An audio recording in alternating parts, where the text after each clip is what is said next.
જૂનાગઢ બંગલા ગેંગના ફરાર આરોપીઓએ મંગાવેલ હથિયારનો જથ્થો પકડી પાડતી જૂનાગઢ તાલુકા પોલીસ.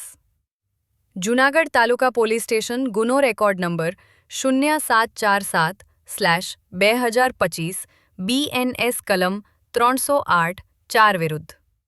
મુજબના ગુન્હાના કામે નાસ્તા ફરતા આરોપીઓ જયપાલ ખોડાભાઈ બળ તથા વિશાલ કાનાભાઈ ભારાઈ તથા જૂના તાલુકા પોલીસ સ્ટેશન ગુના record number 0752/2025 the Gujarat control of terrorism and organise crime 2015ની કલમ 3(1) પેટા 1 વગેરે મુજબના ગુન્હાના કામે નાસ્તા ફરતા આરોપીઓ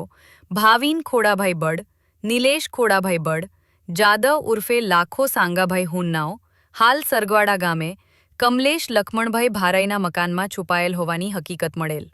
જે હકીકત આધારે પોલીસ સ્ટાફ સાથે સદર જગ્યાએ તપાસ કરતા કમલેશ લખમણભાઈ ભારાઈ રબારી, વિશાલ કાનાભાઈ ભારાઈ રબારી, જયેશ ઉર્ફે એબો મેરુભાઈ ચાવડા રબારી, જયપાલ ખોડાભાઈ બળ તથા ભરત ખોડાભાઈ બળ સ્થળ ઉપરથી નાસી ગયેલ. જેથી પકડાયેલ આરોપીઓને સાથે રાખી કમલેશ લખમણભાઈ ભારાઈના મકાનમાં પંચોની હાજરીમાં ઠરાવ પસાર કરી ઝડપી તપાસ કરતા ગેરકાયદેસર હથિયારનો જથ્થો તથા જીવતા કાર્ટીઝ મળી આવેલ. જે બાબતે આરોપીઓની પૂછપરછ કરતા તેઓએ જણાવેલ આ હથિયારનો જથ્થો બંગલા ગેંગના આરોપી ભાવિન ખોડાબડ તથા લાખા સાંગા હુણ નામના વ્યક્તિઓએ મંગાવેલ અને આ આરોપીઓ વિરુદ્ધ નામદાર કોર્ટ દ્વારા ધરપકડ વોરંટ ઇસ્યુ કરેલ હોય અને તેઓ પોલીસ ધરપકડથી સતત દૂર ભાગતા ફરતા હોય. જેથી જ્યારે પોલીસ ધરપકડ કરવા આવે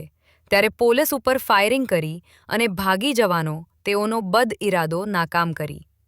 હથિયારો સાથે આરોપીઓને ધરપકડ કરી કાયદેસરની કાર્યવાહી હાથ ધરેલ છે.